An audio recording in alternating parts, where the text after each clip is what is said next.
Assalamualaikum dear students. Today we will discuss the topic chemical calculations. So first of all the heading is here mole mass calculations. इसका क्या मतलब है?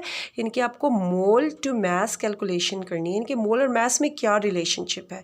So for this purpose we are going to discuss example 1.5 here और यही example 1.5 आपने अपनी notebooks के ऊपर भी लिखनी है. So calculate mass of 1 mole of a substance, यानी कि एक मोल सब्सटेंस का आपने मास कैलकुलेट करना है. किसके लिए?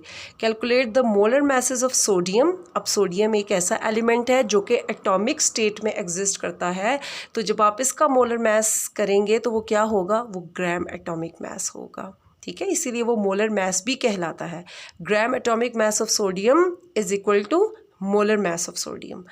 अच्छा, बी है point nitrogen. So nitrogen is the gas which is present in molecular state N2. ठीक है, N2 इसका फॉर्मूला है. तो ये इसके लिए आप क्या कैलकुलेट करेंगे? ग्राम मॉलिक्यूलर मैस, और ग्राम मॉलिक्यूलर मैस किसके बराबर होगा? मोलर मैस ऑफ नाइट्रोजन के बराबर होगा. Then we have sucrose C12H22O11. ठीक है, अब ये जो आपके पास सुक्रोज मॉलिक्यूल है ये भी मॉलिक्यूलर स्टेट में प्रेजेंट है, तो इसके लिए आप क्या कैलकुलेट करेंगे? ग्राम मॉलिक्यूलर मैस, और ग्राम मॉलिक्यूलर मैस जो है वो 1 मोल के बराबर होगा और मोलर मैस के बराबर होगा. सो लुक एट हियर, आपने ये प्रॉब्लम सॉल्विंग स्ट्रेटेजी आपने नहीं लिखनी, आपने डायरेक्ट सोल्यूशन लिखना है. इसको लिखने की ज़रूरत नहीं है. ये जो प्रॉब्लम सॉल्विंग स्ट्रेटेजीज लिखी हुई है ये आपकी अंडरस्टैंडिंग के लिए है. Okay, look at here, 1 mole of sodium is equal to 23 grams. आपने क्या किया? 23 AMU सोडियम का एटॉमिक मैस था, आपने उसको ग्राम में एक्सप्रेस किया तो ये इसका मोलर मैस बन गया. ठीक है, तो यहाँ पर आपको कोई भी कैलकुलेशन करने की ज़रूरत नहीं है, सिर्फ आपने इसके एटॉमिक मैस को ग्राम्स में एक्सप्रेस कर दिया. बी है nitrogen occurs as diatomic molecule. जिस तरह मैंने आपको बताया था N2 की फॉर्म में है. एक एटम का मैस 14 है, 2 एटम्स हैं, तो 14 इंटू 2 कितना हो जाएगा? 28 AMU. अब 28 AMU is basically the molecular mass, लेकिन आपको तो 1 मोल का चाहिए, तो 1 मोल के लिए आपको इस मॉलिक्यूलर मैस को ग्राम्स में कन्वर्ट करना होगा. So that would be the mass of 1 mole of nitrogen is 28 grams. Okay, let's get to the next question C. ठीक है, पार्ट सी. अच्छा, अब पार्ट सी में देखें तो मॉलिक्यूलर मैस ऑफ सुक्रोज. ठीक है, आप क्या करेंगे? इसका मॉलिक्यूलर मैस कैलकुलेट करेंगे जो कि 342 AMU है. यहाँ पर नहीं लिखा हुआ, आप लिख सकते हैं यहाँ पे इज इक्वल टू 342 AMU. उसके बाद आप उसको बल्कि स्टेप वाइज ही करना चाहिए. पहले आपको AMU में लिखना चाहिए. AMU में लिखने के बाद आपको mess of 1 mole of sucrose 342 grams. तो ये आपके पास 1 मोल का मैस आ गया. तो आपने क्या किया? सक्रोज का जो मॉलिक्यूलर मैस था उसको ग्राम्स में एक्सप्रेस कर दिया, तो वो हो गया mess of 1 mole of sucrose.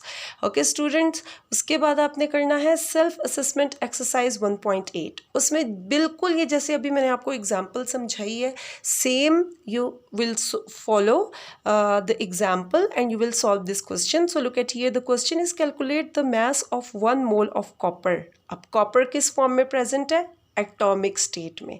तो आप इसका सबसे पहले एटॉमिक मैस लिखेंगे which is I guess, I am not clear, I am not sure, आपने इसको चेक करना है. Guess it is 63.5 AMU. ठीक है, अगर इसका मैस 63.5 AMU है तो आपने उसको जब ग्राम्स में एक्सप्रेस करना है तो वो हो जाएगा आपके पास mass of 1 mole of copper. Iodine is present in the form of I2. ठीक है, I2 की फॉर्म में प्रेजेंट होता है, यानी कि 2 atoms of iodine combined together to form iodine molecule. तो ये मॉलिक्यूलर स्टेट में है, तो इसके लिए आपको मॉलिक्यूलर मैस मेजर करना है. मॉलिक्यूलर मैस फाइंड आउट करने के बाद आपने उसको ग्राम्स में एक्सप्रेस करना है, तो आपके पास mass of 1 mole of iodine आ जाएगा. Now the point C is potassium. Potassium को आपने, because potassium is present in atomic state, तो पोटाशियम को आपने क्या करना है? उसका एटॉमिक मैस जो है वो लिखना है और फिर उसको ग्राम्स में एक्सप्रेस करना है. Now the part D is oxygen.